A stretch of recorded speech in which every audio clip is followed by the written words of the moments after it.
بسم الله الرحمن الرحيم. الحمد لله الذي أنزل على عبده الكتاب ولم يجعل له عوجا قيما لينذر بأسا شديدا من لدنه ويبشر المؤمنين الذين يعملون الصالحات أن لهم أجرا حسنا ماكثين فيه أبدا وينذر الذين قالوا اتخذ الله ولدا ما لهم به من علم ولا لآبائهم كبرت كلمة تخرج من أفواههم يقولون إلا كذبا فلعلك باخع نفسك على آثارهم إن لم يؤمنوا بهذا الحديث أسفا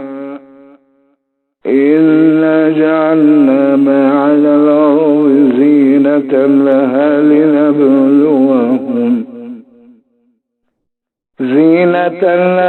لنبلوهم أيهم أحسن عملا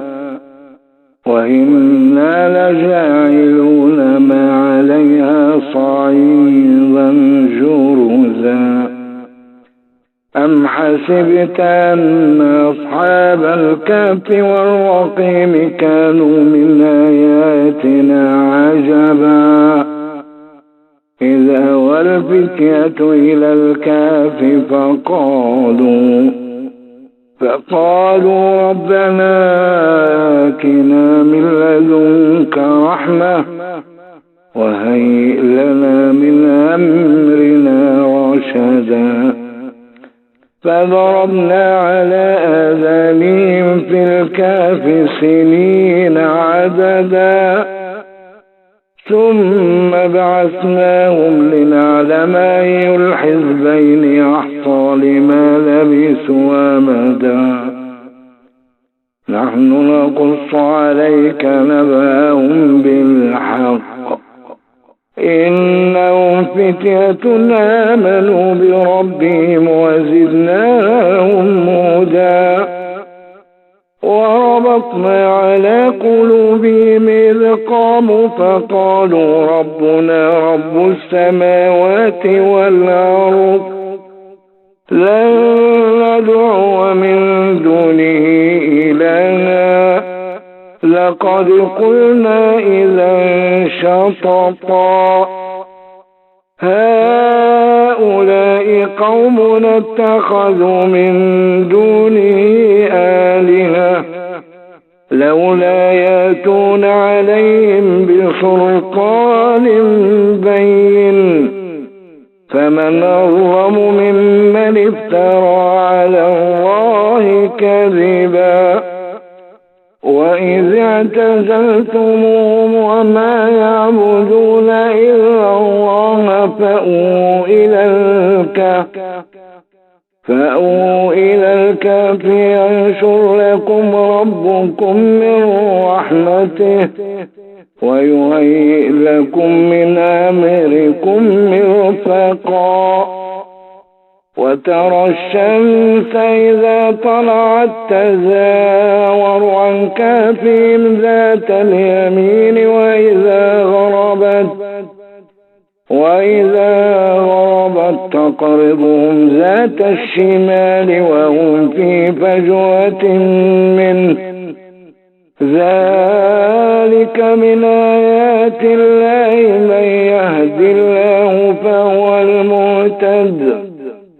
ومن يضلل فلن تجد له وليا مرشدا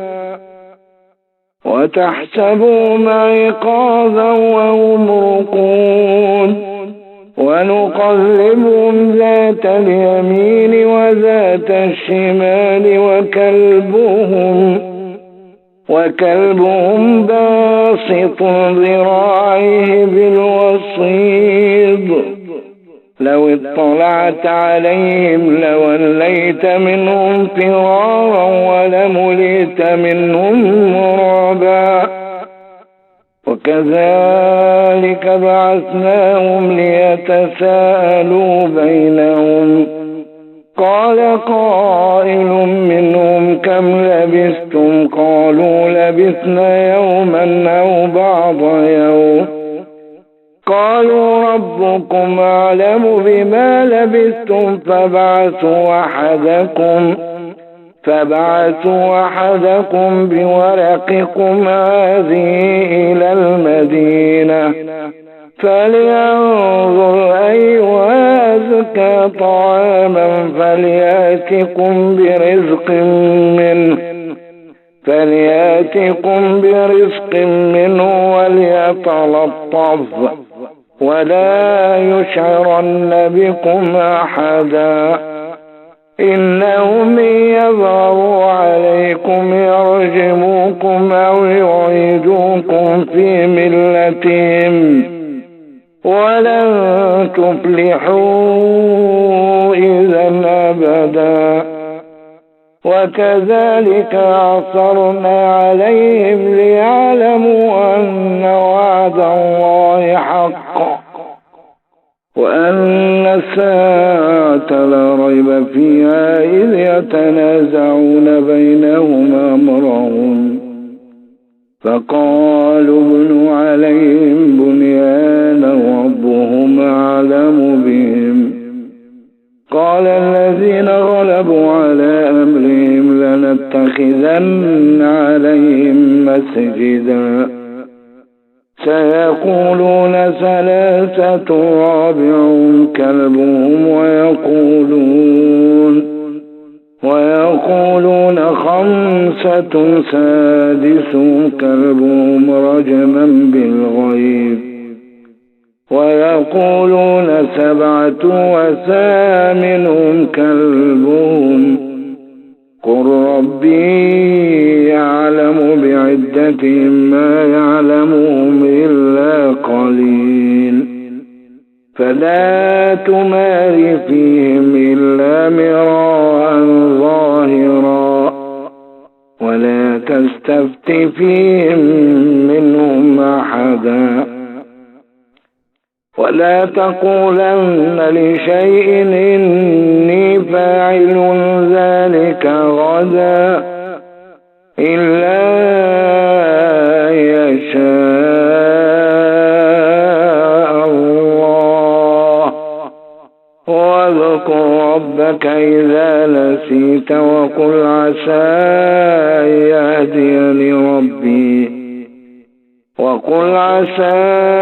أن يهديني ربي لأقرب من هذا رشدا ولبثوا في كهفهم 300 سنين وازدادوا 9 قل الله أعلم بما لبثوا له غيب السماوات والأرض أبصر به وأسمع ما لهم من دونه من ولي ولا يشرك في حكمه أحدا واتل ما أوحي إليك من كتاب ربك لا مبدل لكلماته ولن تجد من دونه ملتحدا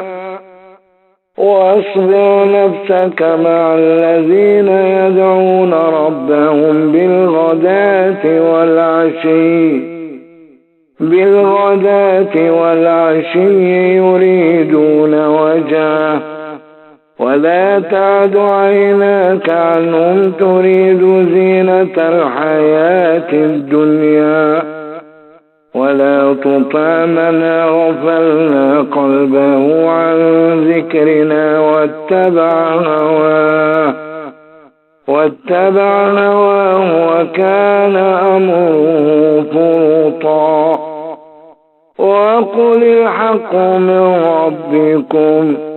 فمن شاء شاء فليؤمن ومن شاء فليكفر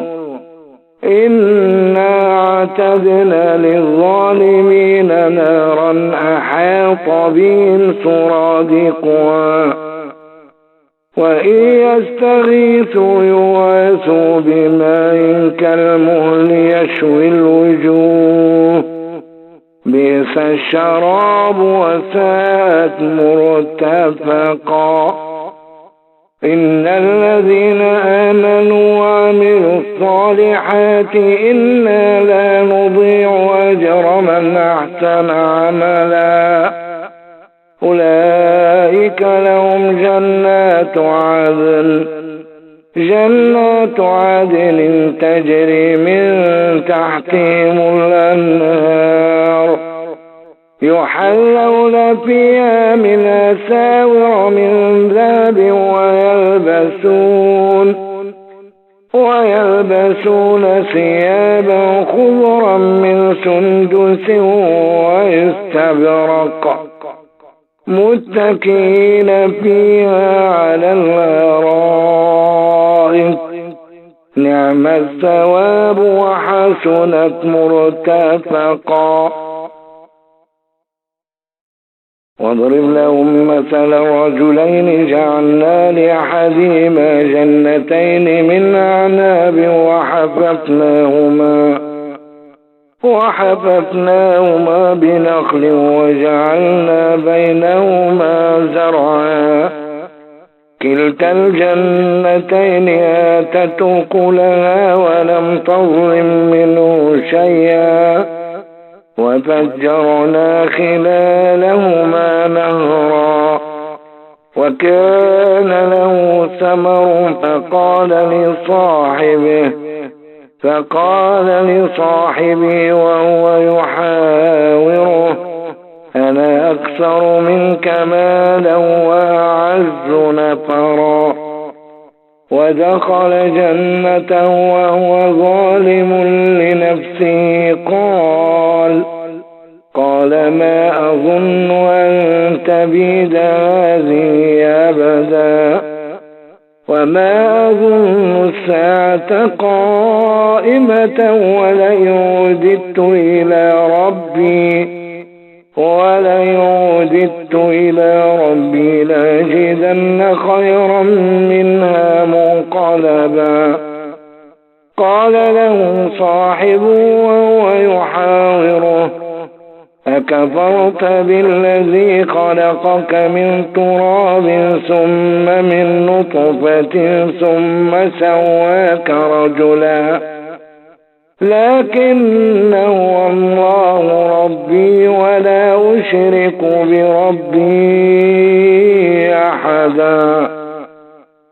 ولولا إذ دخلت جنتك قلت ما شاء الله لا قوة إلا بالله إن ترني أنا أقل منك مالا وولدا فعسى ربي أن يؤتيني خيرا من جنتك ويرسل عليها حسبانا من السماء فتصبح صعيدا زلقا أو يصبح ماؤها غورا فلم تستطيع له طلبا وأحيط بثمره فأصبح يقلب كفيه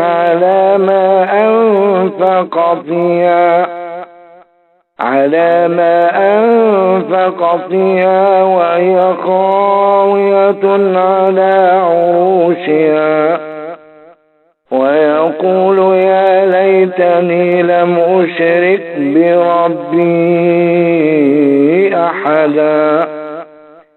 ولم تكن له فئة ينصرونه من دون الله وما كان منتصرا هنالك الولاية لله الحق، هو خير ثوابا وخير عقبا. واضرب لهم مثل الحياة الدنيا كماء أنزلناه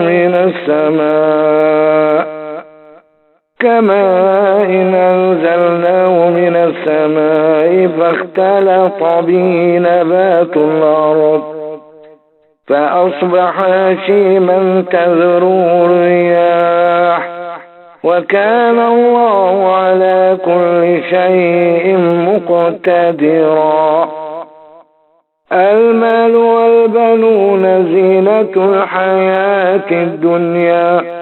والباقيات الصالحات خير عند ربك ثوابا وخير آملا. ويوم نسير الجبال وترى الأرض بارزة وحشرناهم فلم نغادر منهم أحدا، وعرضوا على ربك صفا لقد جئتمونا كما خلقناكم أول مرة بل زعمتم أن لن نجعل لكم موعدا. ووضع الكتاب فترى المجرمين مشفقين مما فيه ويقولون يا ويلتنا ما لهذا الكتاب لا يغادر صغيرة ولا كبيرة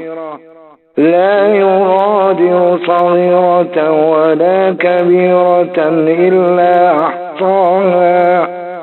ووجدوا ما عملوا حاضرا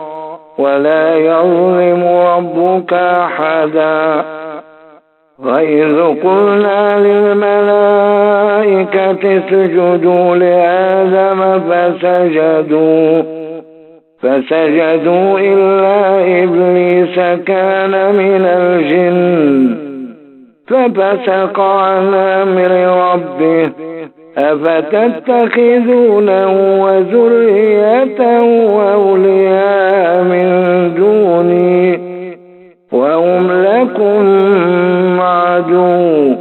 بئس للظالمين بدلا.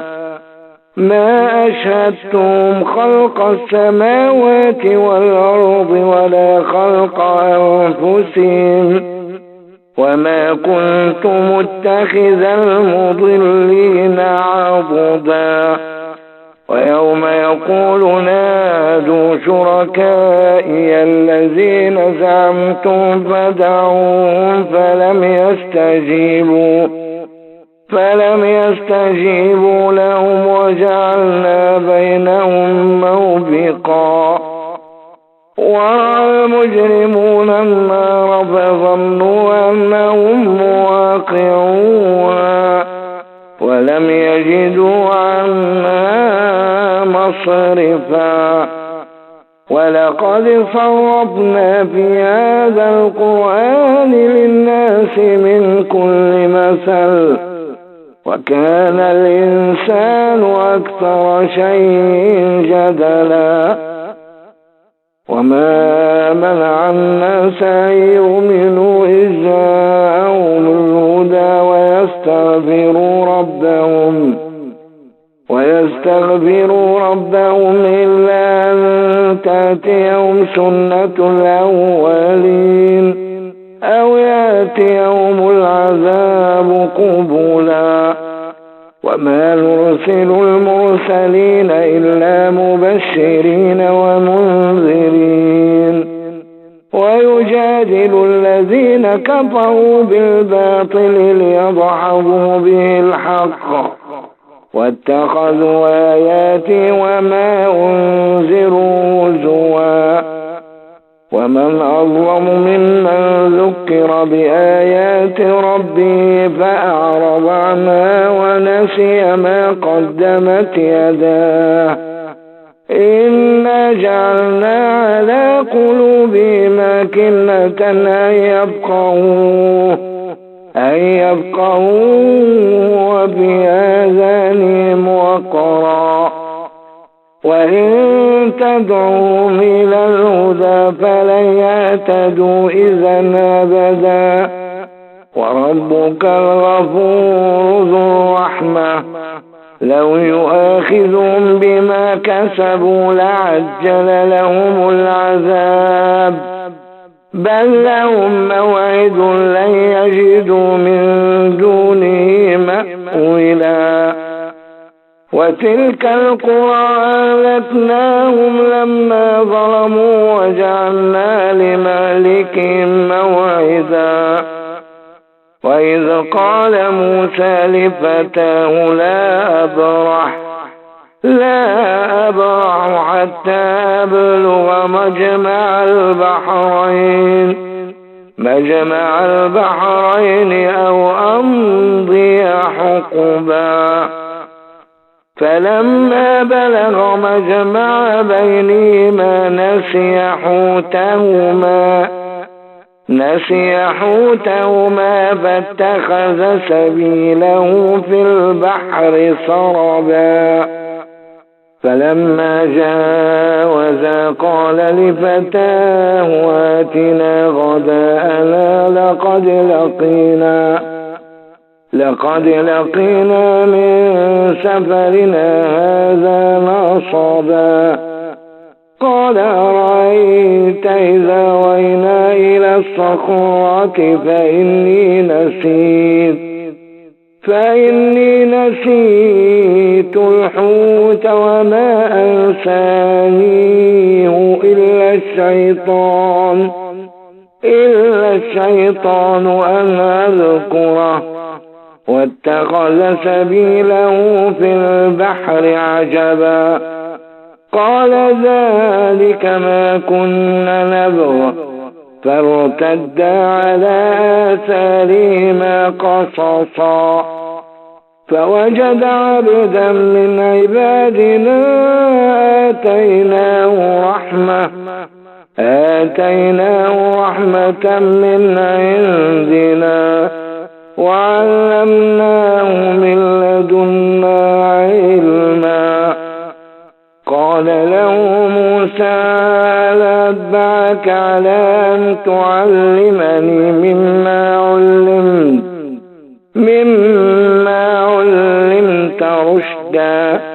قال إنك لن تستطيع معي صبرا وكيف تصبر على ما لم تحط به خبرا قال ستجدني إن شاء الله صابرا ولا أعصي لك أمرا قال فإن اتبعتني فلا تسألني عن شيء حتى أحدث لك منه ذكرا فانطلقا حتى إذا ركب في السفينة خرقها قال خرقتها لتغرق أهلها لقد جئت شيئا إمرا قال ألم أقل إنك لم تستطيع معي صبرا قال لا تؤاخذني بما نسيت ولا ترهقني من أمري عسرا فانطلق حتى إذا لقي غلاما فقتله قال أقتلت نفسا زكية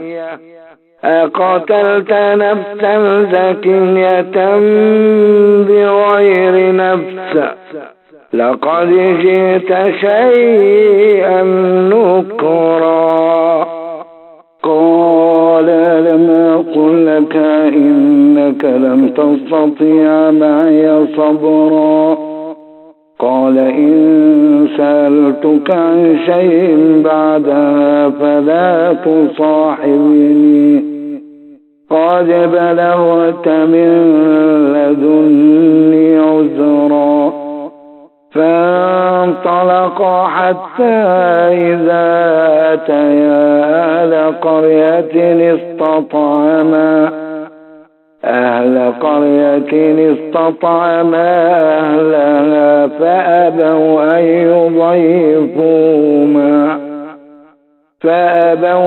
يضيفوهما فوجد فيها جدارا يريد أن ينقض فأقامه. قال لو شئت لاتخذت علي أجرا. قال هذا فراق بيني وبينك، سأنبئك بتأويل ما لم تستطع عليه صبرا. أما السفينة فكانت لمساكين يعملون في البحر فأردت أن أعيبها، وكان وراءهم ملك يأخذ كل سفينة غصبا. وأما الغلام فكان أبواه مؤمنين فخشينا أن يرهقهما طغيانا وكفرا، فأردنا أن يبدلهما ربهما خيرا منه زكاة وأقرب رحما. وأما الجدار فكان لغلامين يتيمين في المدينة، وكان تحته كنز لهما، وكان أبوهما صالحا،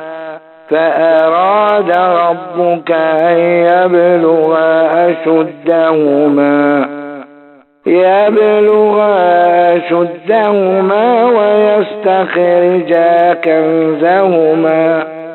ويستخرجا كنزهما رحمة من ربك، وما فعلته عن أمري، ذلك تأويل ما لم تسطع عليه صبرا. ويسألونك عن ذي القرنين، قل سأتلو عليكم منه ذكرا. إنا مكنا له في الأرض وآتيناه من كل شيء سببا، فأتبع سببا حتى إذا بلغ مغرب الشمس وجدها تغرب في عين حمئة، ووجد عندها قوما. قلنا يا ذا القرنين إما أن تعذب وإما أن تتخذ فيهم حسنا. قال أما من ظلم فسوف نعذبه ثم يرد إلى ربه فيعذبه عذابا نكرا. وأما من آمن وعمل صالحا فله جزاء الحسنى، وسنقول له من أمرنا يسرا. ثم أتبع سببا حتى إذا بلغ مطلع الشمس وجدها تطلع على قوم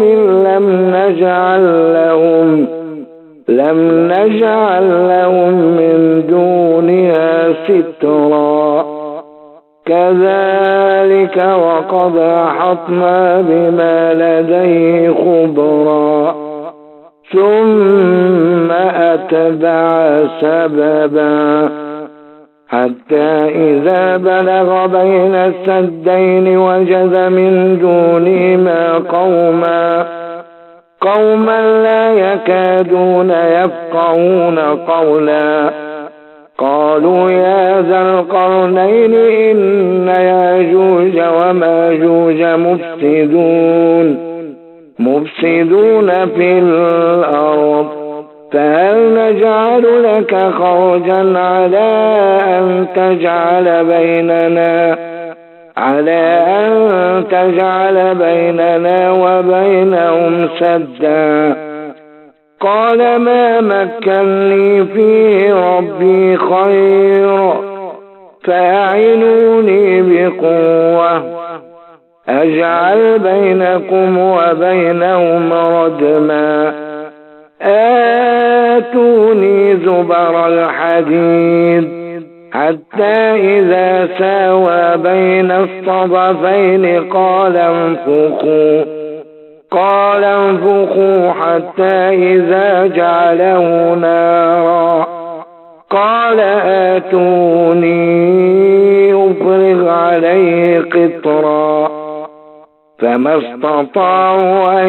يظهروه وما استطاعوا له نقبا قال هذا رحمة من ربي فإذا جاء وعد ربي جعله دكا وكان وعد ربي حقا وتركنا بعضهم يومئذ يموج في بعض ونفخ في الصور فجمعناهم جمعا وعرضنا جهنم يومئذ للكافرين عرضا الذين كانت أعينهم في غطاء عن ذكري وكانوا لا يستطيعون سمعا أفحسب الذين كفروا أن يتخذوا عبادي من دوني أولياء إنا أعتدنا جهنم للكافرين نزلا